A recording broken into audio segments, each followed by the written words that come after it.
Assalamualaikum warahmatullahi wabarakatuh.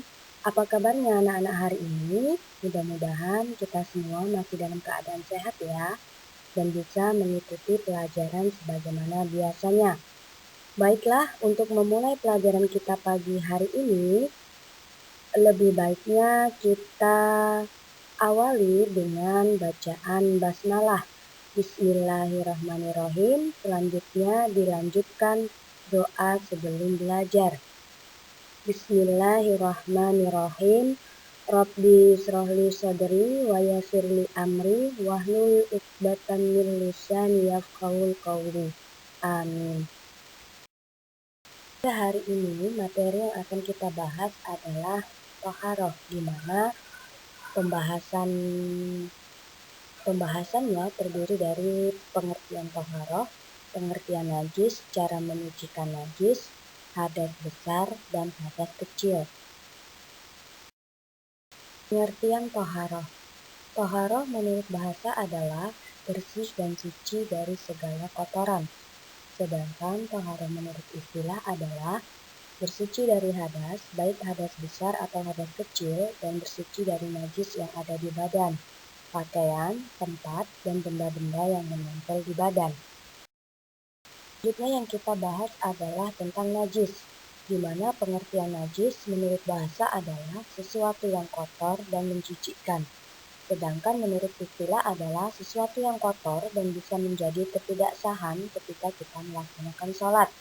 Jadi najis adalah sesuatu yang kotor dan harus dibersihkan dulu ketika kita hendak melaksanakan ibadah sholat.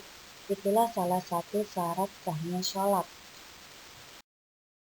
Selanjutnya adalah macam-macam najis, di mana najis terdiri dari 3. Yang pertama, najis mukhafafah atau najis ringan adalah air kencing bayi yang belum berumur 2 tahun dan belum pernah makan apapun kecuali ASI atau air susu ibu. Yang kedua adalah najis mutawasithah atau najis sedang, yaitu sesuatu yang keluar dari kubul dan dubur. Sedangkan yang terakhir adalah najis mughaladzah atau najis berat, adalah seperti jilatan anjing dan babi. Selanjutnya untuk najis mutawasithah itu terdiri dari 2 bagian. Yang pertama najis ainiyah, yaitu najis yang berwujud seperti contoh kotoran hewan. Yang kedua najis husniyah adalah najis yang tidak berwujud seperti contoh bekas kencing yang sudah kering. Cara menghilangkan najis. Yang pertama, cara menghilangkan najis mukhafafah, yaitu dengan cara mensucikan, cukup memercikan air pada tempat yang terkena najis. Yang kedua adalah najis mutawasithah, di mana cara mensucikannya dibasuh sekali asal sifat najisnya sudah hilang dari warna, bau, dan rasa. Boleh juga dengan 3 kali basuhan atau cucian. Jika najis husniyah, menghilangkannya cukup dengan mengalirkan air pada tempat yang terkena najis.